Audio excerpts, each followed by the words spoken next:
करिए। चिंता संतानहंतारो यत्पादाम्बुजरेणवः स्वीयानां तान्निजाचार्यान् प्रणमामि मुहुर्मुहुः। यदनुग्रहतो जन्तुः सर्वदुःखातिगो भवेत् तमहं सर्वदा वन्दे श्रीमद्वल्लभनन्दनम्। अज्ञानतिमिरान्धस्य ज्ञानाञ्जनशलाकया चक्षुरुन्मीलितं येन तस्मै श्रीगुरवे नमः। नमामि हृदये शेषे लीलाक्षीराब्धिशायिनं लक्ष्मीसहस्रलीलाभिः सेव्यमानं कलानिधिं चतुर्भिश्च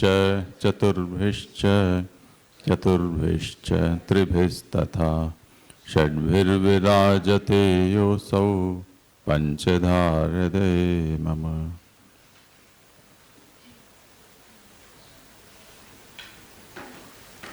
आप मास्टर जी आगे बैठते तो हिंदी चलती, आपके अलावा सब गुजराती हैं। हाँ, इनके लिए मुझे थोड़ा ऐसे करना पड़ेगा।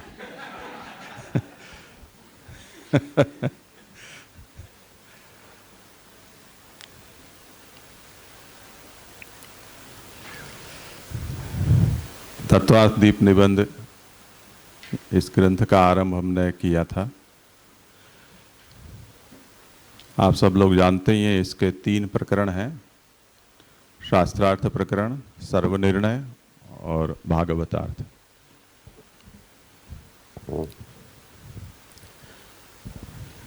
इस सत्र में ऐसी अपेक्षा है कि ये सर्वनिर्णय प्रकरण संपन्न हो जाए।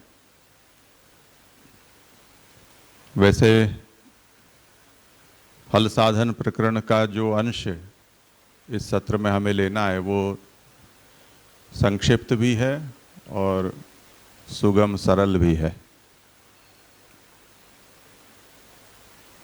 चर्चा तो कहीं भी हो सकती है, किसी भी विषय पर हो सकती है, वो एक अलग विषय है। तो मैं ये सोच रहा था कि किस तरह से इसका उपक्रम किया जाए। हर बार हम सिंहावलोकन करते हुए आगे विषय पर चलते हैं, तो अब सिंहावलोकन कितना करना, वो कहाँ से करना, ये कल रात तक और आज सुबह तक मैं निश्चय नहीं कर पा रहा था।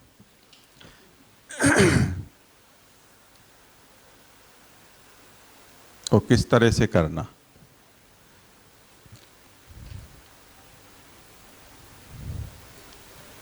तो ऐसे विचार आया कि शास्त्रार्थ प्रकरण का तो सिंहावलोकन या सार संक्षेप उसका निरूपण मैं कर दूं, और सर्वनिर्णय जहाँ से आरंभ हो रहा है और हमें जहाँ तक पहुँचना है या जहाँ से हमें आरंभ करना है उस अंश का सिंहावलोकन आप लोग करा दें।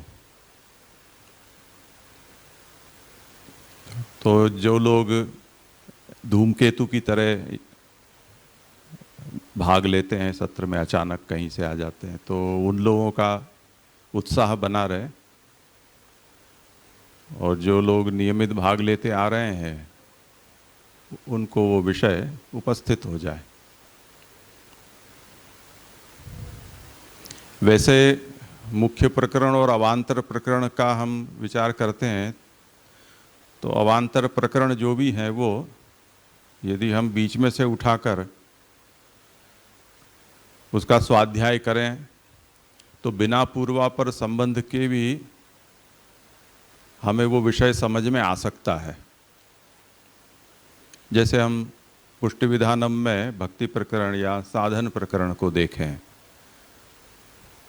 तो हम उसके लिए शास्त्रार्थ प्रकरण से लेकर और वहाँ तक आने की हमें आवश्यकता नहीं है। हम अधुना तो कलौ सर्वे विरुद्धाचार तत्परः से सीधा शुरू करें तो भी हमें वो भक्ति प्रकरण समझ में आता है। और जिन लोगों को षोडश ग्रंथ आदि अन्य प्रकरण ग्रंथों का अभ्यास है उनके लिए और अधिक सरल हो जाता है वो। पर ग्रंथ का अपना एक प्रारूप है, इसलिए जब हम वो सिलसिलेवार हम उस ग्रंथ में किसी विषय को देखना चाहें तो उस ग्रंथ में जिस क्रम से विषय का निरूपण है उसको बुद्धिस्थ करना ये आवश्यक है। ऊपर भक्तिवर्धिनी माँ, हाँ।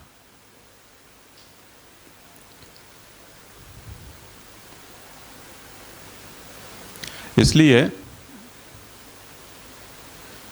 महाप्रभु ने इस तत्वार्थदीप निबंध ग्रंथ का जहाँ से आरंभ किया है वहाँ पर आपने इस विषय की कारिका, ऊपर बैसो ना बता, हाँ मैथिल रह जाना क्लास में, हाँ, और बंद कर दो अंदर से तो आपको ये प्रवेश ना करे, बंद कर दो।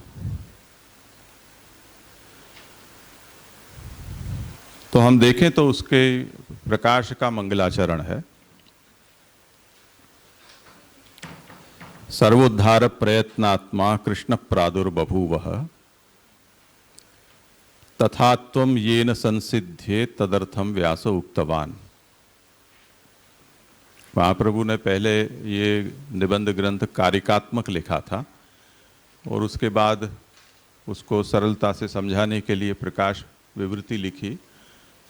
तो कारिकात्मक जो ग्रंथ है उसका मंगल अलग है और प्रकाश विवृति है उसका मंगल भी पृथक से किया है आपने।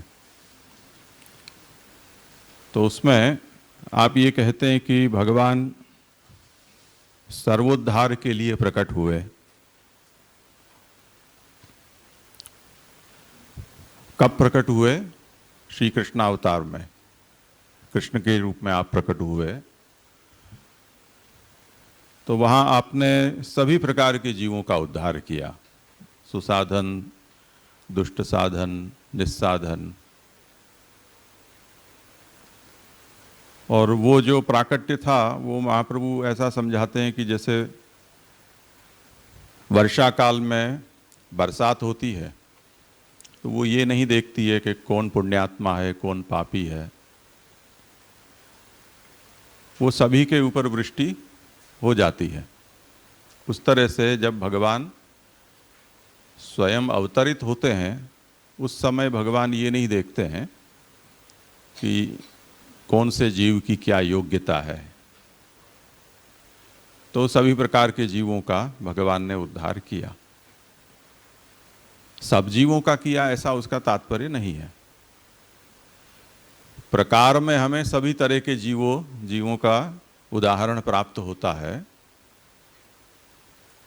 पर सब जीवों का भगवान ने उद्धार नहीं किया है। तो सर्वोद्धार के लिए भगवान प्रकट हुए और जब भगवान स्वधाम पधारे तो आगे भी भगवान की वो उद्धार की इच्छा रही, जिसके कारण भगवान ने व्यासावतार धारण किया और व्यासावतार के रूप में ये श्रीमद् भागवत को प्रकट किया। तो तथा त्वं येन संसिध्ये तदर्थम व्यास उक्तवान श्री भागवतम अत्यंतम सर्वेषां सुखदायकम। ये सबके लिए अत्यंत सुखदायक ऐसे श्री भागवत को भगवान ने व्यासावतार धारण करके और प्रकट किया। इसलिए भागवत में जहाँ पर अधिकार लीला का निरूपण आता है वहाँ यद्यपि उत्तम, मध्यम, कनिष्ठ ऐसे 3 प्रकार के श्रोता वक्ताओं के योग्यताओं का निरूपण है, परंतु जैसे उत्सर्ग और अपवाद होते हैं उस तरह से जो भी श्रद्धाशील है वो सभी श्री भागवत के अधिकारी हैं। ऐसा एक अधिकार का सामान्य स्वरूप भी महाप्रभु बतलाते हैं। जो भी अधिकारी हैं श्रद्धाशील है तो वो भागवत में अधिकार है उनका। फल तो जिस प्रकार की योग्यता होगी उस प्रकार की प्रभु की इच्छा के अनुसार ही होंगे। इसलिए फल की कोई गारंटी कोई भी नहीं दे सकता, क्योंकि फलदाता भगवान हैं, भगवान स्वतंत्र हैं, इतना ही नहीं स्वच्छंद हैं और सर्वसमर्थ हैं। तो जो सर्वसमर्थ है वो कुछ भी दे सकता है, स्वतंत्र होने के कारण भी वो कुछ भी दे सकते हैं, और स्वच्छंद होने से किसी को भी दे सकते हैं, उसमें कोई नियम नहीं होता है। तो भागवत इस तरह से प्रकट हुआ। इसलिए महाप्रभु कहते हैं कि रूपात्मना भगवान का आविर्भाव और भागवत के रूप में नामात्मना भगवान का आविर्भाव व्यास के द्वारा हुआ। इसलिए श्रीमद् भागवत है वो भगवान का नामात्मक रूप है, ऐसा महाप्रभु समझाते हैं। और जब भागवत प्रकट हुई तो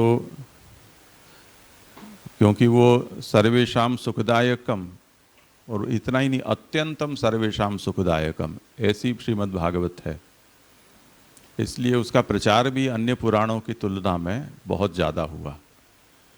व्यास के भी जो भागवत का प्राकट्य है उसके हम विवरण को पढ़ते हैं तो सभी अवतार कार्य को अपने संपन्न करने के बाद चित्त में खेद रहा, उस खेद की निवृत्ति भी भागवत के प्राकट्य से ही हुई। तो स्वयं भागवत का प्राकट्य की जो व्यास को संतोष देने वाला हो, और जो व्यास सभी गुरुओं के भी गुरु हैं, सर्वमान्य हैं, तो ऐसे व्यास को संतोष देने वाली भागवत का लोक में प्रचार हो, उसमें कोई आश्चर्य नहीं है। और उसमें भी जो भी युगांत में अधिकतर जो भी धर्म का प्रचार कहीं भी हुआ है वो श्रेष्ठ जनों के, श्रेष्ठ कुलों के द्वारा हुआ है, क्योंकि उसकी प्रतिष्ठा वहाँ हुई है, तो उसके बाद समाज में उसका प्रचार होता रहा है। तो हम जितने भी धर्मों के इतिहास को देखते हैं उसमें सभी धर्म प्रचारक हैं वो किसी न किसी राजाओं से जुड़ते हैं, श्रेष्ठियों से जुड़ते हैं, तब जाकर समाज में वो धर्म प्रतिष्ठित होता है। यद्यपि ऐसा करना किसी अवतार के लिए या विभूति के लिए या आचार्य गुरु के लिए आवश्यक नहीं है, पर स्वभावतः ऐसा देखा गया है।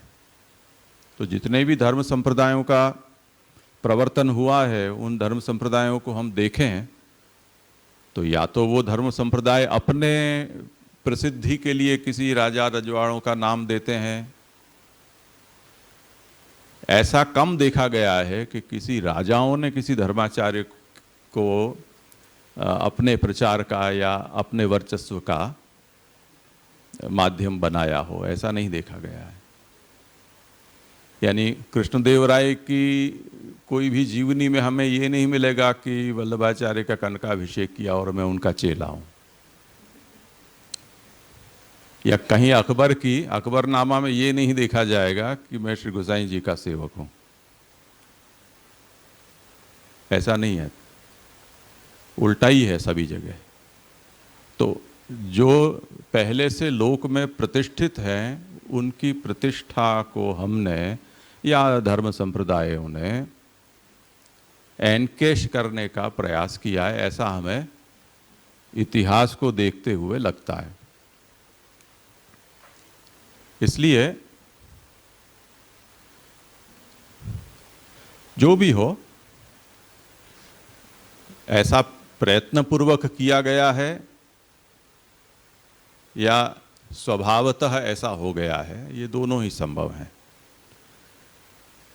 तो यद्यदाचरति श्रेष्ठः तत्तदेवेतरो जनः सयत् प्रमाणम कुरुते लोकस्तदनुवर्तते, ये जो प्रसिद्धि है, उक्ति है, उसके हिसाब से समाज पर उसका प्रभाव पड़ा। उसी तरह पांडव एक छत्र साम्राज्य था उनका, और उसी के अंतिम परीक्षित, उस परीक्षित का उद्धार जिस भागवत से हुआ, तब तो वो सिक्का लग गया भागवत के ऊपर। तो जो उस परंपरा को अपने साथ जोड़ पा रहा है, वो भागवत को एक आदर्श पुराण या आदर्श साधन के रूप में क्यों नहीं मानेगा? जैसे कि भगवत गीता के साथ है, उसी प्रकार से। और ये बहुत दूर की बात नहीं है, 5,000-5,500 वर्ष की बात है। और उस परंपरा को हम, या जो लोग, हमारी परंपरा तो इतनी ज़्यादा नहीं है, हम 21 पीढ़ी तक जानते हैं, यज्ञ नारायण भट्ट तक के नाम जानते हैं, उससे पहले के नाम हमको भी नहीं पता है। पर जैसे हम उदयपुर राजमहल में हम जाएं और वहाँ देखें, या जोधपुर में हम जाएं उनके महल पैलेस में देखें, तो उससे कई आगे की पीढ़ियों की परंपरा उनके यहाँ नामशः लिखी हुई हमें प्राप्त होती है। तो ये परंपरा जीवंत है। तो जो अपने पूर्व पुरुषों को इतना स्मरण कर सकते हैं, वो उनके साथ अपना संबंध भी स्थापित कर सकते हैं। इसलिए भागवत की प्रसिद्धि सर्वत्र हुई और ऐसा प्रभाव पड़ा कि जो निष्ठा से शैव हैं, शाक्त हैं, ऐसे भी प्रवचनकार भागवत के ऊपर प्रवचन करने का मोह छोड़ नहीं पाते हैं। इसी तरह जितने भी सन्यासी हैं, सब कुछ मिथ्या है, माया है, सगुण ब्रह्म है, वो मिथ्या है, तुम ही ब्रह्म हो, ऐसा कहने वाले भी भागवत पर प्रवचन नहीं कर सकते, ऐसा संभव नहीं है। उनकी भी सन्यास आश्रम वो भागवत प्रवचन के आधार पर ही चलता है। तो ऐसी अद्भुत महिमा भागवत महापुराण की हो गई। उसके कारण सभी लोगों ने अपने हाथ धोए भागवत में। तो व्यास जी ने भागवत प्रकट क्या कर दी, वो सबके लिए एक साधन सा बन गया, सभी प्रकार के लोगों के लिए। इसलिए महाप्रभु कहते हैं कि उसकी अत्यंत सर्वेशाम सुखदायकता है, वो कुछ धूमिल सी हो गई, वो प्रभाव अब उसका नहीं रहा, क्योंकि सभी लोगों ने कुछ कुछ उपद्रव भागवत के साथ करने शुरू कर दिए। इसलिए तस्यापि तत्वम ये नैव सिद्ध्येद इति विचार्य ही अग्निश्चकार तत्वार्थ दीपम भागवते महत्। इसलिए भागवत की सबके लिए अत्यंत सुखदायकता जिस प्रकार से सिद्ध हो, उसके लिए अग्नि यानी महाप्रभु स्वयं अपने के लिए कहते हैं कि मैंने ये श्री भागवत तत्वार्थ दीप को मैंने प्रकट किया है, ये दीप जलाया है। अन्य तच्चापि ये न संसिद्धेत व्याख्यानम तन निरूप्यते। वो दीप तो जला दिया, पर दीप कम लगा, ऐसा महाप्रभु को लगता है कि उससे सब कुछ अभी दिखलाई नहीं देता है। तो वो दीप के भी प्रकाश की आवश्यकता महाप्रभु को लगी। तो जैसे हम दिया जला के ऊपर एक ऐसा लैंप लगा देते हैं जिससे उसका प्रकाश और ज़्यादा अच्छी तरह से फैले, रिफ्लेक्टर जैसे, तो महाप्रभु ने ऐसा रिफ्लेक्टर प्रकाश व्याख्या के रूप में प्रकट किया, जिससे कि वो जो भगवान की आद्य सर्वोद्धार की जो इच्छा है, वो इच्छा प्रभु की सिद्ध हो। तो हम इसको और उदाहरण से समझना चाहें तो हम ऐसा समझते हैं कि भगवान स्वयं पधारे, पधारने के बाद प्रभु स्वधाम पधार गए, फिर अपना हाथ भागवत के रूप में विलंबित किया। तो प्रभु का जो श्रीहस्त है वो श्री भागवत के रूप में हमें उपलब्ध हुआ है। उसको भी पकड़ सकते हो, तब भी भगवान की ही प्राप्ति है, उसमें कोई संदेह नहीं है। और वो हाथ, जैसे हम आजकल हाथ से करते हैं, बहुत बड़ा समुदाय हो तो सेल्फी नहीं आती है, तो वो सेल्फी की स्टिक लगाते हैं, फिर वो उसको टेलीस्कोपिक स्टिक होती है तो और लंबा करके और हम उसको दायरा बढ़ाते हैं। उस तरह से ये एक आचार्य चरणों का भी प्रयास है कि उस हाथ को कोई टेलीस्कोपिक साधन उपलब्ध करा दिया जाए कि जिससे वो भागवतार्थ से सरल हो जाए, भागवतार्थ है वो उसके प्रकाश से सरल हो जाए, तत्वार्थ दीप निबंध से उसको प्रकाशित किया जा सके। ऐसे ये अपना एक एक्सटेंडेड हैंड है भगवान का, इस तरह से हम इसको समझ सकते हैं। उसमें महाप्रभु ने, क्योंकि हम जो भागवत के प्राकट्य का इतिहास देखते हैं तो भागवत के पूर्व भगवत गीता प्रकट हुई, तो जब तक और महाप्रभु और किसी ने कहा है कि नहीं मुझे पता नहीं है, पर महाप्रभु का तो ये दृढ़ विश्वास है कि भागवत है वो गीता का भाष्य है। इसका अर्थ ये हुआ कि भाष्य सूत्र पर होता है तो गीता है वो सूत्र है, तो तद विस्तारो भागवतम सर्वनिर्णय पूर्वकम। तो गीता का ही विस्तार भाष्य के रूप में भागवत है, जिसमें महाप्रभु ने या व्यास ने सभी को निर्णय दे दिए हैं। तो अब हमें एक छोर पर गीता है, दूसरी ओर भागवत है। भागवत पर सीधी छलांग लगाने से पहले हमें गीता को समझना चाहिए। इसलिए महाप्रभु ने इस ग्रंथ में 3 प्रकरण प्रकट किए, शास्त्रार्थ, सर्वनिर्णय और भागवतार्थ। शास्त्रार्थ हो गीतार्थ, ऐसा उपक्रम में आपने कहा। ये जो शास्त्रार्थ प्रकरण है वो गीता का ही अर्थ है। अर्थ व्याख्यान शैली से भी निरूपित होता है, निबंध शैली से भी किया जाता है। व्याख्यान शैली में प्रतिपद का व्याख्यान, जैसे महाप्रभु ने भागवत का व्याख्यान सप्तधा अर्थ से किया है, उसी तरह से भगवत गीता का भी किया जा सकता था।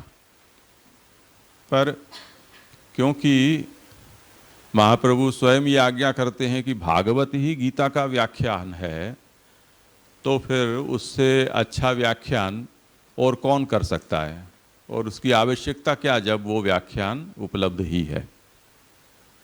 तो महाप्रभु को ये अभिप्रेत नहीं लगा होगा कि प्रतिपद व्याख्यान भगवत गीता का किया जाए। उसके स्थान पर आपने निबंधात्मक व्याख्या भगवत गीता की शास्त्रार्थ प्रकरण के रूप में आपने लिखी।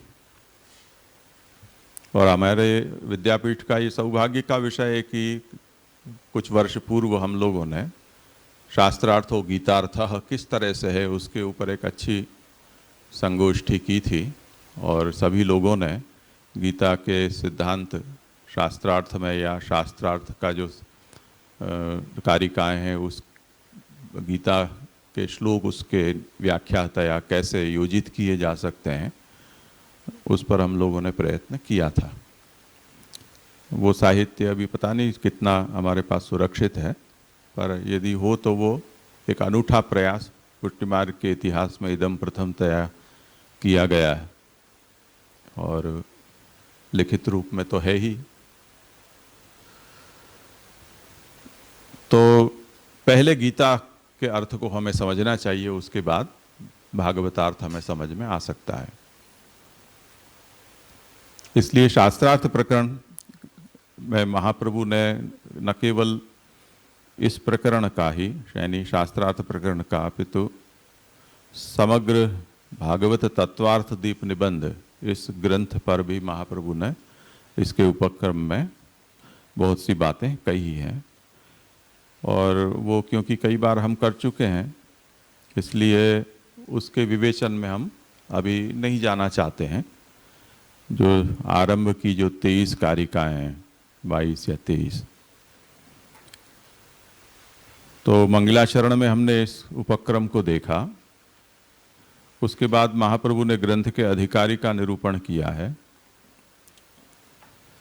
और ये ग्रंथ प्रकट करने की क्या आवश्यकता थी और किस रीति से महाप्रभु ने इस ग्रंथ में इन सब सिद्धांतों का निर्णय सोचकर और लिपिबद्ध किया है, वो पूरी प्रक्रिया, वो जो विश्लेषण है उसका निरूपण करते हुए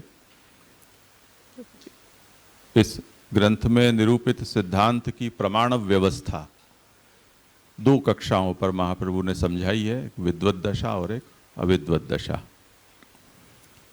और जो कि प्रसिद्ध है कि अविद्वत दशा या जिज्ञासु अवस्था में वेदाशी कृष्ण वाक्यानि व्यास सूत्राणि चैवहि समाधि भाषा व्यासस्य प्रमाणम तच्चतुष्टयम, ये प्रमाण चतुष्टय है वो अविद्वत दशा में इस प्रमेय के निर्धारण करने में प्रमाण व्यवस्था का काम करते हैं।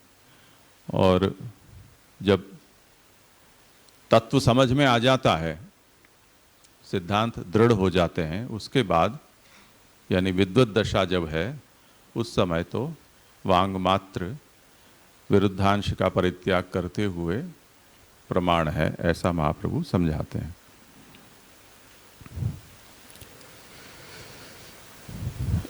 इसकी प्रवृत्ति आवश्यक इसलिए थी, महाप्रभु ने अपने ही इस रचना के विषय में प्रश्न उपस्थित किए हैं कि जब ये सब शास्त्र स्वयं ही उपलब्ध हैं तब आप ये एक नया बोझा क्यों डाल रहे हो। आप सीधा इतना ही कह दो ना कि ब्रह्मसूत्र, गीता, वेद, भागवत इसको आप पढ़ लो, इसमें से ये बात समझ में आ जाएगी। बात क्या समझानी है? एकम शास्त्रम देवकी पुत्र गीतम, एको देवो देवकी पुत्र एव, मंत्रोपेकस तस्य नामानि यानि, कर्मापेकम तस्य देवस्य सेवा। ये चार पंक्ति तो आपको समझनी है, वो इन ग्रंथों को पढ़ोगे तो आ जाएगा समझ में। तो एक नया ग्रंथ और जो आपने लिख डाला तो अब हमको वो भी पढ़ना पड़ेगा। तो महाप्रभु कहते हैं कि बात समझ में आनी होती तो कब की आ गई होती, पर मोहक शास्त्रों के कारण और इन सब शास्त्रों के विपरीत अर्थ प्रकट हो जाने के कारण उसका तत्व खो गया है, इसलिए उनका निराकरण करना आवश्यक है। तो ये जो ग्रंथ हैं वो और कुछ नहीं कर रहे हैं, बस जो विपरीत सिद्धांत का निरूपण करने वाले हैं उनका निराकरण मात्र ही करना है। तो जैसे सूर्य है ही, पर बादल हट जाने पर प्रकाश अपने आप हो जाता है। सूर्य को हमें ऊर्जा देने की जरूरत नहीं है, उसके प्रकाश को बढ़ाना वो हमारे सामर्थ्य की बात नहीं है, पर जो आवरण है उसको हटाना होगा। तो वो आवरण हटाने का काम महाप्रभु कहते हैं कि ये सब ग्रंथ करते हैं। और ये सब कुछ करने के पीछे हेतु यही है कि जो मत चारवाकों की तरह स्वेच्छाचार का प्रवर्तन नहीं करते हैं, दुराचार का प्रवर्तन नहीं करते हैं, फिर भी वो सन्मत का आवरण ओढ़कर कृष्ण भजन का वारण करते हैं। ये एक बहुत ही दुखदायक स्थिति है, क्योंकि मिथ्याचार का प्रवर्तन करते होते तो लोगों के पास अपने पास ही विकल्प होता कि जो दुराचरणशील हों, ऐसे तामसी, विषयासक्त, आसुरी, प्रवाही, ऐसी जिनकी रुचि हो वो वहाँ चले जाएं तो अच्छी बात है। ऐसे मत की प्रतिष्ठा हो और वो वहाँ चले जाएं तो वो तो सन्मार्ग के लिए बहुत अच्छी बात है, जगह साफ हो जाएगी। पर जो सन्मत जैसा जिनका वेश है, वो सांसारी वेश नहीं पहनते, बरमुंडा पहन के या माथे पे हैट लगा के, या ऐसे वेश को धारण नहीं करते हैं, भगवा धारण करते हैं। सन्यासियों का वेश, ब्रह्मचारियों का वेश, धर्मोपदेशकों का वेश, तिलक, छापा इत्यादि लगाते हैं, रुद्राक्ष, तुलसी भी पहनते हैं, यज्ञ यागादि भी करते हैं, मठ आश्रम भी चलाते हैं, तपस्या व्रत आदि भी करते हैं, ऐसा वेश धारण करके और मत का प्रवर्तन ऐसा करते हैं कि जिससे जनता भगवत भजन से विमुख हो जाए। ये बहुत घातक है, क्योंकि ये एक जात का छल है। तो उनके बाह्य वेशों को देखकर जो सात्विक जीव हैं, दैवी प्रकृति के जीव हैं, वो भुलावे में आ जाते हैं, झांसे में आ जाते हैं। जो दैवी सात्विक है उनकी प्रवृत्ति विषयासक्त संसारी प्रकार की प्रवृत्ति वालों में तो स्वभाव से ही नहीं होती है। तो ऐसा वेश धारण करके और वो कोई विमुख करने का प्रयास करे तो उसमें वो सफल नहीं होगा।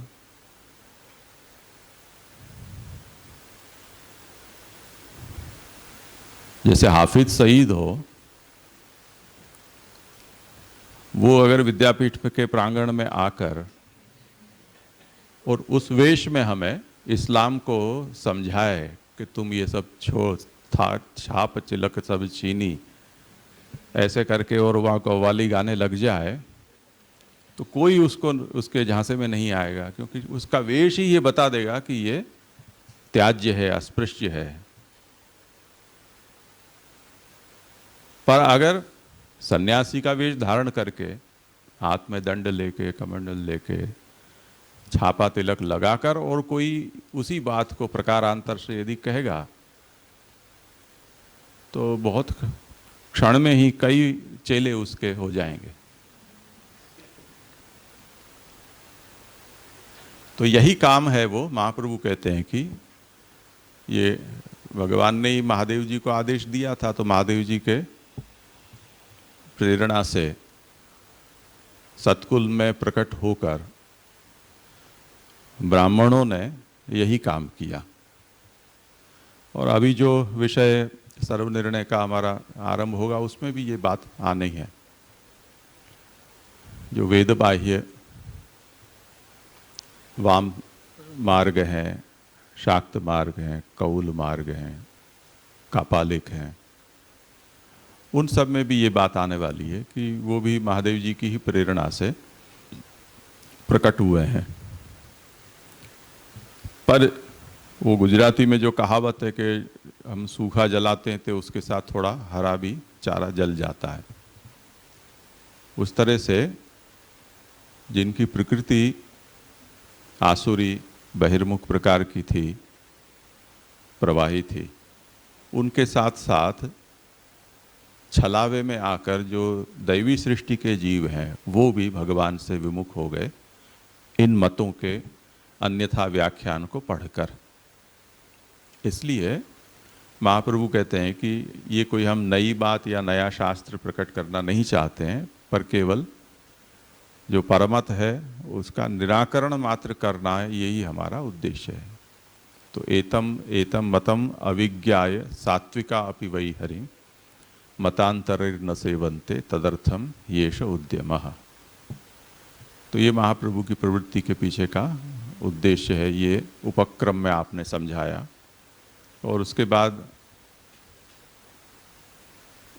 शास्त्रार्थ प्रकरण, उसके 3 अवांतर प्रकरण हैं, सत प्रकरण, चित प्रकरण और ब्रह्म या आनंद प्रकरण। अंत में परमत का निराकरण और उपसंहार, ऐसे मुख्य रूप से इसके अवांतर प्रकरण हैं।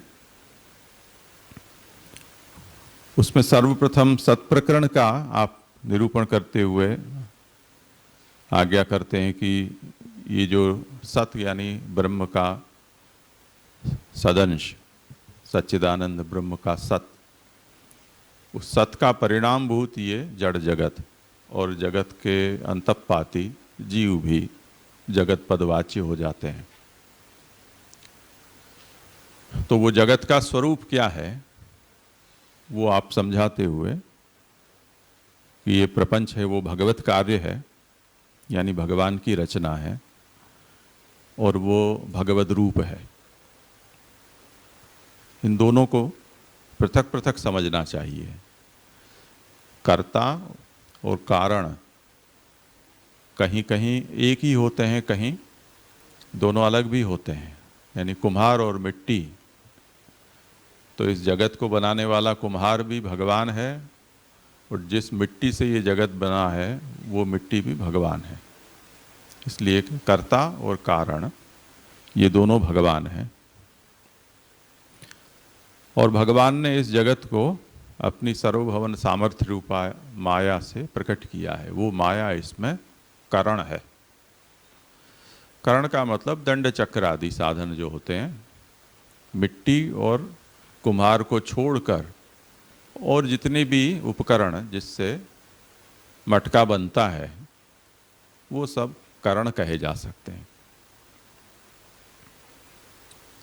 तो माया का जो इसमें उपयोग है वो केवल करणत्वेन है, न तो वो उपादान में है न कर्ता के स्थान पर है। और ये जो सिद्धांत है वो सिद्धांत ही अन्य मत से महाप्रभु के मत की विलक्षणता को समझने के लिए पर्याप्त है। मायावादी माया को उपादान मानते हैं, वो माया ही यहाँ उस रूप में बनी है।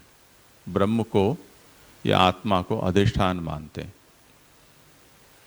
ये सिद्धांत महाप्रभु का नहीं है। अब जब जीवात्मा को ब्रह्म के जगत के स्वरूप का ज्ञान हो जाता है तब उस ज्ञान से उसका संसार, उसका लय हो जाता है। जगत प्रपंच का लय नहीं होता है, यानी किसी जीवात्मा के मुक्त हो जाने से ये जगत का लय नहीं होता है। ये भी मायावाद से महाप्रभु के मत का वैलक्षण्य है।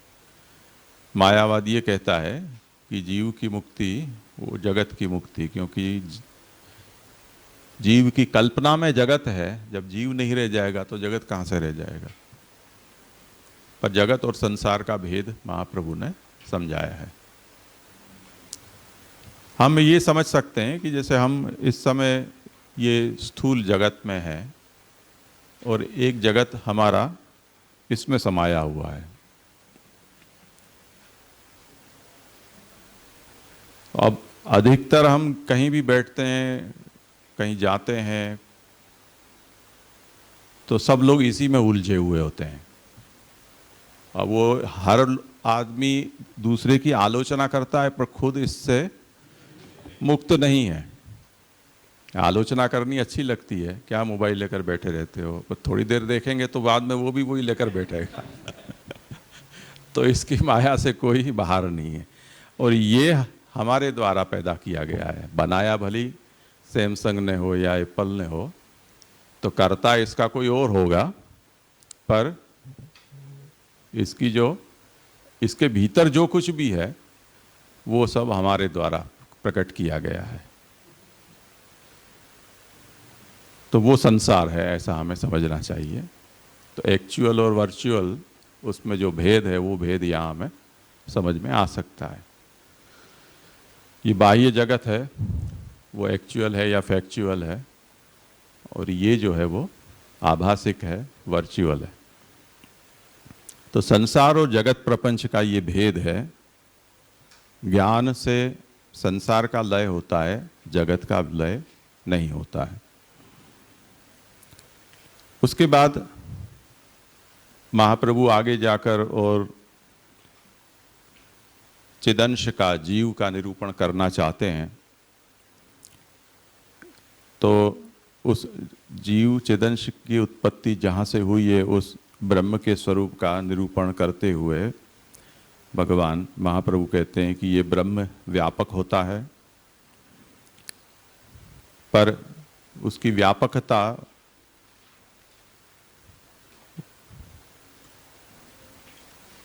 का मतलब देश काल और स्वरूप से परिच्छिन्न न होना, सर्वत्र सर्वदा और सर्वरूप से होना, ये व्यापकता का मानक है।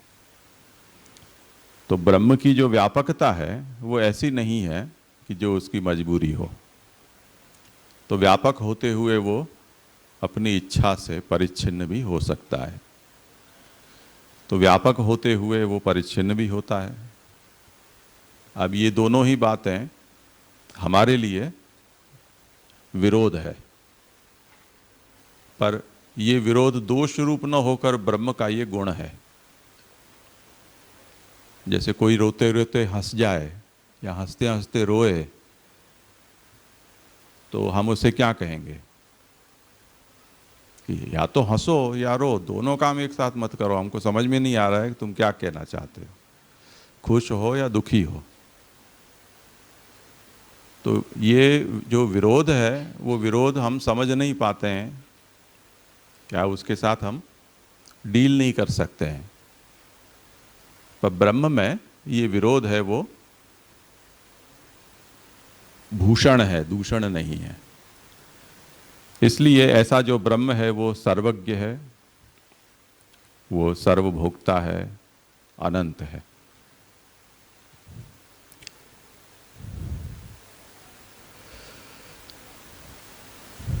ऐसा जो ब्रह्म है वो जब इच्छा करता है तब अपने चिदंश से जीवों का प्राकट्य करता है और अपने आनंदांश से अंतर्यामी प्रकट होते हैं। ये अगणित होते हैं। और जब ये सदंश, चिदंश और आनंद से जो अंश प्रकट होते हैं, उनके नाम फिर अनुक्रम से जड़, जीव और अंतर्यामी हो जाते हैं। अब ब्रह्म में से ही ये सब प्रकट होते हुए भी, सभी की ब्रह्मात्मकता होते हुए भी, ब्रह्म के सभी गुण धर्म इनमें सर्वदा प्रकट नहीं होते हैं। और ऐसा ब्रह्म अपनी तिरोभाविका जो शक्ति है उससे कर लेता है। इसलिए जब ब्रह्म अपने अंश में से चित्त और आनंद का तिरोधान करता है तो जो बचा सदंश वो जड़ जगत रूप बन जाता है। आनंद मात्र का तिरोधान करता है तब वो चिदंश है, वो जीव कहलाता है। और जिस अंश में से तीनों ही अंश आविर्भूत अवस्था में ही रहते हैं तब फिर वो अंतर्यामी कहलाता है। इसी को ब्रह्म सजातीय, विजातीय और स्वगत, ये तीनों प्रकार के भेद से रहित है, ऐसा जब कहते हैं तब विजातीय का मतलब जगत, सजातीय का मतलब जीव और स्वगत का मतलब अंतर्यामी। तो ये तीन रूपों को धारण करते हुए भी ब्रह्म ये त्रिविध भेदों से विवर्जित है, ऐसा समझना चाहिए। और उसका उदाहरण हम ऐसे दे सकते हैं कि जैसे हमारे शरीर में नख, केश आदि, दांत ऐसे अवयव हैं कि जहाँ पर हमें वो जड़ात्मना प्रतीत होते हैं, चेतना, संवेदना बहुत अल्प होती है। वो हमारा ही अंश होते हुए भी हम, अवस्था होती है तो दांत निकलवा देते हैं, नाखून हम काटते रहते हैं, बाल भी कटवा देते हैं, तो विजातीयवत हम उसको अपने शरीर से पृथक कर देते हैं। वैसे वो विजातीय नहीं है। इसी तरह जहाँ जहाँ भी हमारी चेतना है वो सजातीयवत होती है, और स्वगत यानी हमारा जो अहंकार है वो किसी भी अवस्था में हमसे अलग नहीं हो सकता है। अहंकार के जाने के बाद तो मनुष्य वो ब्रह्मलीन ही होता है। तो यदि हम अपने स्वरूप का विचार करें तो जिस तरह से हमारा अहंकार या हमारी चेतना, और जहाँ जहाँ भी चेतन का अंश प्रकट है ऐसे अंश, और जहाँ विजातीय जड़त्वेन हमें प्रतीति होती है ऐसे जो हमारे अंग उपांग हैं, वो सब हमारा ही स्वरूप हैं। उस तरह से ब्रह्म में भी जड़, जीव और अंतर्यामी, उसका भेद नहीं है। ये तात्पर्य हमें समझना चाहिए। अब जो इस प्रकार से ब्रह्म ने अपने जीव रूप को धारण किया है जिस अंश से, उसे किसी प्रकार का बंधन भी हुआ है, क्योंकि जो जो भी परिच्छिन्न होता है, वो परिच्छिन्न ब्रह्म का अंश तो नहीं है बद्ध अवस्था में, परंतु उसके साथ जब सूक्ष्म स्थूल देह का संसर्ग होता है और वो तदभिमानी जब होता है, तब वो अपने स्वरूप का विस्मरण करके और जिसका अभिमान उससे है वो उसका स्वरूप मान लेता है। जैसे हम यात्रा करते हैं और हमें कोई सीट अलॉट हुई है तो उस सीट को हम कहते हैं कि ये मेरी सीट है। तो इस तरह का कोई एक वहाँ पर ममत्व और एक प्रकार की जो अहंता है वो हमारे भीतर आ जाती है। जिस समय भारत अखंड राष्ट्र था, यानी जिस समय हमारा पाकिस्तान पैदा नहीं हुआ था, उस समय किसी के भीतर ऐसी अहंता नहीं थी कि मैं हिंदुस्तानी हूँ या मैं पाकिस्तानी हूँ। जो पाकिस्तानी हैं ऐसा बोलते हैं या बांग्लादेशी जो बोलते हैं वो भी अपने आप को हिंदुस्तानी ही बोलते थे।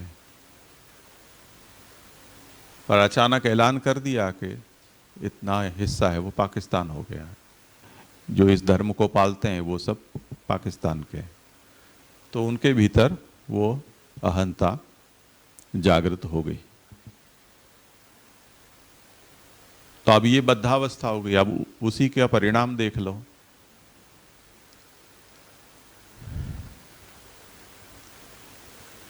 अब जिन्होंने ये बनाया, सच्चा या झूठा जो भी हो, इनका जो पिता, अब लोग कहते हैं कि महात्मा गांधी राष्ट्रपिता है, पर हिंदुस्तान का राष्ट्रपिता तो भारत था, ऐसा हम कह सकते हैं अगर हम भारत कहते हैं तो। अगर महात्मा गांधी को राष्ट्रपिता कहना हो तो पाकिस्तान का पिता कहना चाहिए, क्योंकि वो उसने बनाया था। हिंदुस्तान तो पहले से ही था। महात्मा गांधी भारत के राष्ट्रपिता कैसे हो सकते हैं? भारत तो था ही ना, ये तो पैदा हुआ, तो जिसने पैदा किया वो उसका पिता होगा। तो महात्मा गांधी राष्ट्रपिता हैं, वो बात निसंदेह है, पर पाकिस्तान के राष्ट्रपिता हैं, हिंदुस्तान के नहीं। और जिन्ना फोस्टर फादर है, ऐसा कह सकते हैं।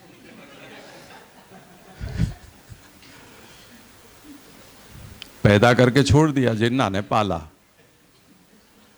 तो मोहम्मद अली जिन्ना है वो उसके पालक पिता हुए। अब जिनके भीतर ये जात की अहंता पैदा हो गई है वो अब उसके बंधन का कारण है। तो आज तक लड़ रहे हैं हम। इसी तरह यहां भी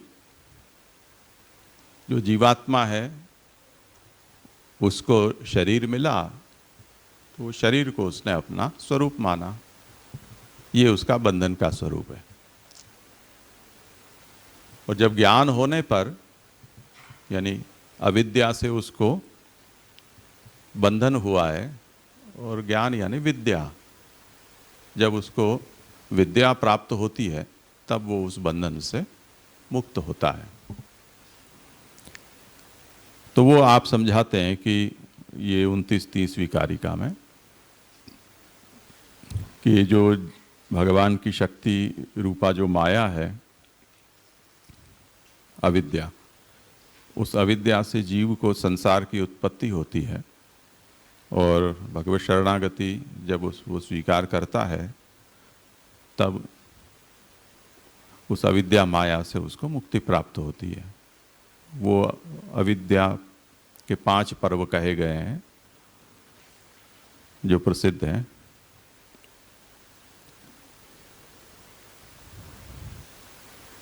उस अविद्या का नाश होने पर जीवात्मा को मुक्ति का लाभ होता है। अब ये जो मुक्ति है वो 2 प्रकार की है, जीवन मुक्ति और विदेह मुक्ति। तो महाप्रभु कहते हैं कि भगवत सेवा अथवा जो आसन्य प्राण है उसकी उपासना से जीव भाव की निवृत्ति हो जाती है, और ब्रह्म भाव प्राप्ति होने पर, यानी तिरोहित आनंद प्रकट हो जाने पर, उसकी विदेह मुक्ति हो जाती है। महाप्रभु ने ये विषय यहाँ इसलिए छेड़ा है क्योंकि महाप्रभु का ये मायावादियों पर आक्षेप है कि उनके यहाँ जीवन मुक्ति के लिए कोई स्कोप ही नहीं है। तो शास्त्र जो जीवन मुक्ति का निरूपण करता है यही इस बात का प्रमाण है कि जड़ जीव और ब्रह्म ये तीनों सृष्टि में लीला के लिए प्रकट हुए हैं और वो सत है। क्योंकि मुक्त है तो बद्ध नहीं हो सकता है, बद्ध हो तो मुक्त नहीं कहा जा सकता है। तो यदि बद्ध या जीवित होते हुए भी मुक्त है, इसका मतलब आपका जो मिथ्यात्व है वो कमजोर है। ये मिथ्यात्व नहीं टिक सकता है क्योंकि माया की निवृत्ति भी हो चुकी है, फिर भी जगत तो है। आप कहते हो कि ज्ञान हो जाने पर जगत नहीं रह जाता है, तो किसी भी जीवन मुक्त सुखदेव को जाकर पूछ लो जगत है कि नहीं है। यदि है तो जगत सत्य है, असत मिथ्या नहीं हुआ। कई ऐसी प्रतीतियां लोक में होती हैं कि जो प्रतीति किसी को हुई हो और वो हमें बताए तो हम उसको मान नहीं सकते हैं। अब वो कहे कि मैंने अपनी आंखों से देखा है, ऐसा हम कहे हो ही नहीं सकता। वो शंकराचार्य जी को भी कुछ ऐसी ही समस्या है। कोई कहे कि ये व्यक्ति मुक्त है और वो मुक्त कह रहा है कि हाँ मैं मुक्त हूं और तुम बद्ध हो, तो शंकराचार्य कहे कि अगर वो कह रहा है कि मैं मुक्त हूं तो उसके ज्ञान में तुम्हारी प्रतीति हो ही नहीं सकती, क्योंकि तुम तो अज्ञान में हो, भाषित होते हो। यदि तुम्हारी प्रतीति उसे हो रही है तो वो मुक्त नहीं है।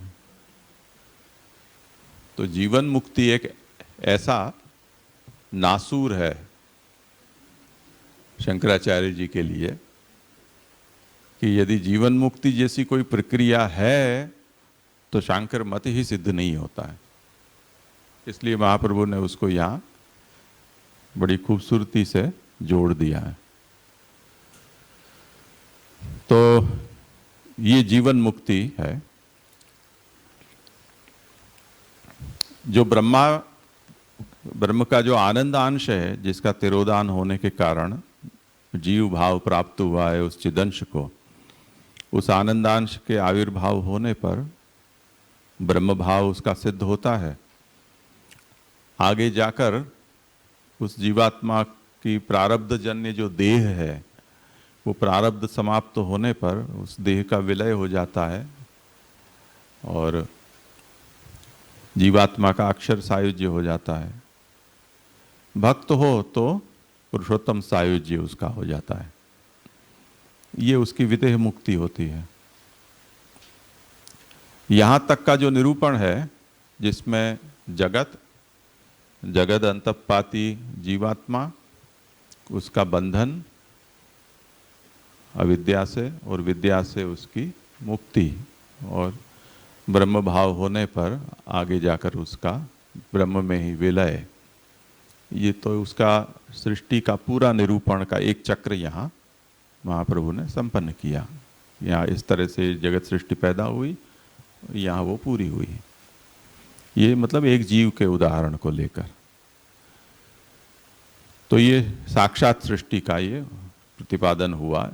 अब ये सृष्टि के निरूपण के प्रकार के बाद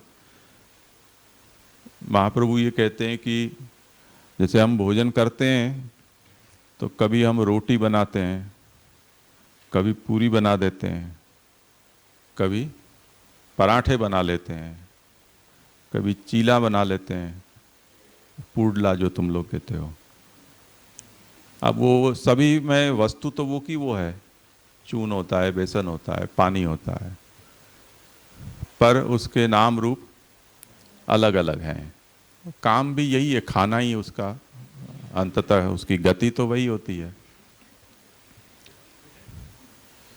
तो जो सृष्टि है वो जैसे हम भोजन में इतनी विविधता ला सकते हैं क्योंकि हर बार हमको एक ही वस्तु अच्छी नहीं लगती है, तो ब्रह्म भी क्रीड़ा के लिए सृष्टि प्रकट करता है तो उसे भी सृष्टि में विविधता अच्छी लगती है। वेदों में जो सृष्टि के विभिन्न प्रकार उपलब्ध होते हैं, तो हमें कोई एक प्रकार को सुनकर या पढ़कर ये नहीं सोच लेना चाहिए कि इसके अलावा और कोई प्रकार की सृष्टि होती ही नहीं है। तो ब्रह्म का जो सामर्थ्य है उसका विचार करें तो ब्रह्म की जो रुचि है या लीला की जो इच्छा है उसका विचार करें या लीला के स्वरूप का विचार करें तो उसमें अनेक विध सृष्टि के प्रकार संभव हैं। और इसीलिए महाप्रभु ने यहाँ 7 प्रकार अपने ऐश्वर्य वीर्य यशस्वी ज्ञान वैराग्य और धर्मी के रूप में सृष्टि के महाप्रभु ने यहाँ एक उदाहरण के रूप में दिए हैं। और महाप्रभु का ये नहीं कहना है कि ये 7 ही प्रकार होते हैं, उसके 77 प्रकार भी हो सकते हैं जो हमारी कल्पना से बाहर है। सामान्य उदाहरण हम देखें तो जब हम अपने पृथ्वी ग्रह में जितना हमने देखा पढ़ा समझा और किस प्रकार से कोई ग्रह की आंतर बाह्य रचना होती है, उसका उद्भव और अंत कैसे होता है, वो हम अपने उदाहरण से हम सोचते हैं। तो जब हम अंतरिक्ष में देखते हैं तो जो अन्य ग्रह उपग्रह दिखाई देते हैं उनके विषय में भी हमारी ऐसी धारणा बन जाती है कि वहाँ भी ऐसा होता होगा। पर जब हम अब वहाँ जा भी सकते हैं और न जाकर अन्य वैज्ञानिक जो साधन है उससे वो कौन से तत्वों का बना हुआ है, कैसा वहाँ का वातावरण है, वहाँ का गुरुत्व कैसा है, सूर्य आदि से उसका कितना अंतर है, उसकी भ्रमण कक्षा कितनी है, ये सब चीज़ें अब हम यहाँ बैठे बैठे जान लेते हैं। तो जो हम एक ही तरह के विचार से थे कि भी कोई अगर तारा या ग्रह है तो वो ऐसा ही होगा, तो ये धारणा अब हमारी निरस्त हो जाती है। यानी कई संभावनाएं अब इसमें खुल गई। बहुत मोटे लोग हैं उसको आश्वासन के लिए ऐसा भी कहते हैं कि ये आपका दोष नहीं है, पृथ्वी ग्रह पर हो इसलिए आपका वजन यहाँ 110 किलो है, अगर आप चंद्र में जाओगे तो 60 किलो के हो, तो इसलिए आपको ज़्यादा चिंता करने की ज़रूरत नहीं है। ये ग्रह का दोष है, स्थानकृत दोष है। तो वो पंचविध दोष बताए ना, देशहजा देश कालोत्था लोक वेद निरूपिता, तो ये देशोत्थ दोष है। कोई उम्र में छोटा हो या बड़ा हो तो उसको भी हम कह सकते हैं कि ये तो पृथ्वी सूर्य का जो भ्रमण करती है वो 365 या 60 दिन में एक चक्कर लगाती है, उस हिसाब से तुम 1 वर्ष के हो। अगर हम गुरु में चले जाएं या शनि में चले जाएं तो शायद अभी तुम 2 महीना के भी नहीं हो गए, तो वहाँ का वर्ष अलग है। तो कालकृत दोष है। ऐसे अब ये सब संभावनाएं वो हमारे पहले नहीं हमको पता था कि ऐसा हो सकता है, या सोचने का ये तरीका नहीं था। मैं तो वो वर्ली में नेहरू साइंस सेंटर में गया, तब वहाँ वो वजन कांटे रखे हुए थे 7 ग्रह के। तब मैंने वहाँ वजन किया तो बड़ी आनंद आया। अगर पृथ्वी पर इतना वजन, मंगल पर इतना, चंद्र पर इतना, गुरु पर इतना, शनि पर इतना, तो वहाँ वजन कांटे से हमें पता चल जाता है। अब तो खैर उसकी ज़रूरत ही नहीं है, इसी में देख लो अपना वजन यहाँ माप के और इसमें डाल दो कि बता दो गूगल कि कौन से ग्रह में मेरा कितना वजन होता है, तो बता देता है। अब कई लोगों का अधिक मास में जन्मदिन आता है, तो हम हर साल बदलते हैं, वो बेचारे 3 साल में एक बार उनका आता है जन्मदिन। कुछ लोग लीप ईयर में आते हैं तो उनका अलग सिद्धांत हो जाता है। तो ऐसी सब सोच के प्रकार हैं। तो अब हम कोई एक ही तरह से हम सोचने के लिए बंध जाते हैं, उसके कारण हम परेशान होते रहते हैं कि ऐसा कैसे हो सकता है। हो सकता है।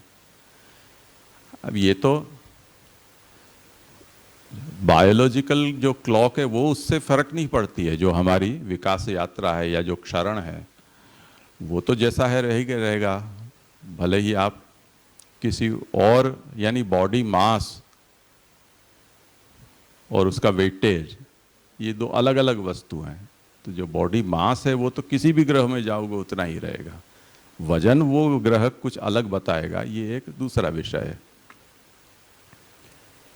तो उसी तरह यहाँ जो महाप्रभु हमको समझा रहे हैं कि ये ब्रह्म इस तरह से सृष्टि प्रकट करता है और इस तरह से वो एक सृष्टि का चक्र पूरा होता है। ये एक प्रकार है, इस तरह से कई प्रकार से ब्रह्म सृष्टि करता है। ये सब निरूपण श्रुति क्यों करती है? तो उसका महात्म्य का प्रतिपादन करने के लिए श्रुति ने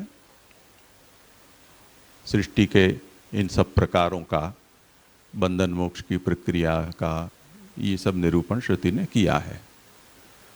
और वो महात्म्य श्रुति क्यों प्रकट करना चाहती है?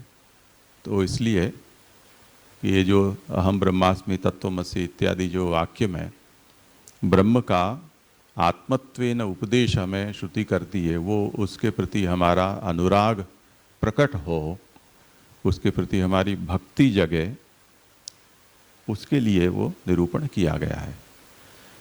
इसलिए प्रसंगवश यहाँ महाप्रभु ने महात्म्य ज्ञान पूर्वस्तु सुदृढ़ सर्वतोधिक स्नेहो भक्ति ही, ऐसे भक्ति की व्याख्या देते हुए ये जितना भी श्रुति में सृष्टि प्रक्रिया आदि का निरूपण है वो भक्ति का जो एक अंग महात्म्य है, उस महात्म्य की सिद्धि के लिए जीवात्मा ब्रह्म के महात्म्य को समझ सके। और तत्मसी इत्यादि जो वचन जिसमें आत्मत्वेन ब्रह्म का ज्ञान कराया गया है, वो स्नेह के लिए, कि जो ऐसा महात्म्यशाली है वो ही आपका अंशी है, आप उसी के अंश हो। जैसे इन दिनों में हम देखते हैं ये हिंदू मुस्लिम झगड़ा चलता है, तो अब कश्मीर से लेकर और सभी लोग, जैसे कांग्रेस का बड़ा लीडर अभी बीमार पड़ गया है कल, आरिफ मोहम्मद खान, या ओवैसी हो, या एक कोई मौलाना है, वो सभी लोग अब ये बात को सर जाहिर में बोलने लगे हैं कि हम सब लोग कन्वर्टेड मुस्लिम हैं। हमारे सब के पूर्वज, कोई रामदास था, के गोपाल दास था, के वल्लभ दास था, के विठल दास था, जो अरबस्तान से आए थे वो मूल वाले हिंदुस्तान में 1% भी नहीं है, सब के सब कन्वर्टेड हैं। अब ये देखो, ये तत्वमसी वाला बोध है। जो भी हम ये कहते हैं कि भाई चलो तुम आया, मोहम्मद साहब आया, तो बैठ जाओ, तुम्हारे बाप को या अपने 14-15वीं पीढ़ी को देखो तो कोई ना कोई रामदास कृष्णदास मिलेगा, तो वो मानता है हाँ यही तो तत्वमसी कहता है। अब वो जब बोलते हैं तब अहम ब्रह्मास्मि का वही बात है, सा आत्मा तत्वमसि श्वेत केतो। तो अब उनकी जो वो धर्मांधता है वो ढीली पड़ती है कि नहीं, जब हम ये कहें कि हाँ तुम हमारे में से ही कोई थे, या हम आप में से में ही किसी के में अंश थे, तो उनकी ये धर्मांधता है। वो हार्डकोर है, वो हार्डकोर नहीं होकर सॉफ्ट कोर हो जाते हैं। तो ये बात यहाँ भी समझाई जा रही है कि जो जीवात्मा है वो ब्रह्म से विचरित होकर और इतना लंबा समय बीत गया, दूर सा हो गया, उसे ये तत्व से ब्रह्म के तादात्म्य का बोध कराया जाता है उपनिषद द्वारा कि तत्वमसि। इसलिए जो पूरा वेद का जो उपदेश है, जिसमें जीवात्मा की ब्रह्मरूपता का निरूपण करना और ब्रह्म की सृष्टि कर्तृत्व का निरूपण करना, वो भक्ति की सिद्धि के लिए है। एक महात्म्य के अंश की पूर्ति करता है और दूसरा स्नेह को प्रकट करता है। तो ये निरूपण 42वीं कारिका में महाप्रभु ने समझाया और इस तरह से ये सभी श्रुतियों की एक वाक्यता यहाँ भगवत भक्ति में सिद्ध हो जाती है।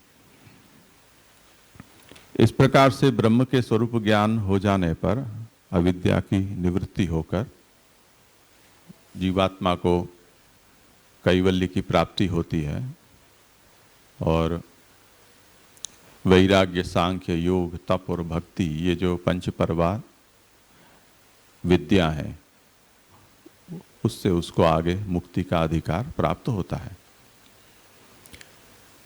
पर कोई ये समझ ले कि मुक्ति के लिए इतनी इतनी चीज़ें जरूरी हैं और ये कोर्स मैं पूरा कर लूँगा तो मैं मुक्त हो जाऊँगा,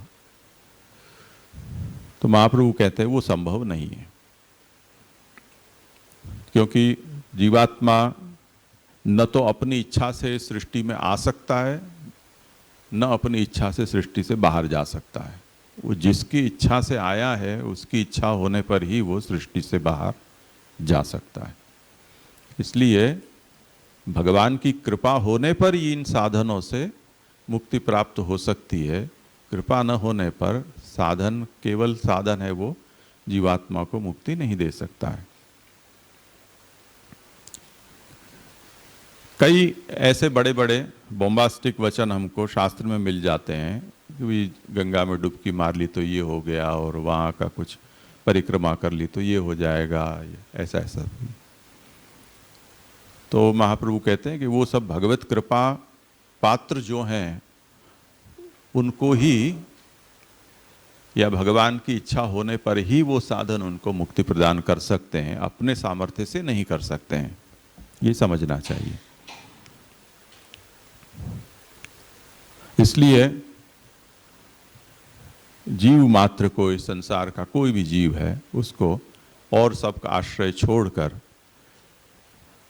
भगवान में ही दृढ़ विश्वास रखते हुए नवदा भक्ति से भगवान की सेवा करनी चाहिए और तब अविद्या की निवृत्ति होकर और उसे मुक्ति की प्राप्ति हो सकती है। पर ये तब तक नहीं हो सकता है जब तक जो मोहक शास्त्र हैं, उन मोहक शास्त्रों से ग्रसित हमारी बुद्धि दोष मुक्त न हो जाए। इसलिए महाप्रभु कहते हैं कि जो भी भूसा हमने भर दिया है अपने भीतर इन मोहक शास्त्रों को पढ़कर सुनकर, उस भूसे को हमें दूर करना होगा, तब जाकर ये जो शुद्ध सिद्धांत है वो शुद्ध सिद्धांत में हमारी निष्ठा हो सकती है और आगे का मार्ग प्रशस्त हो सकता है। यहाँ तक ये सत प्रकरण का निरूपण हुआ। इसके बाद चित प्रकरण है।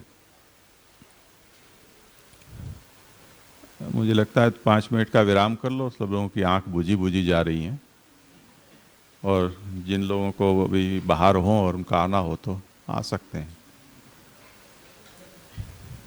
थोड़ी देर विराम कर लो।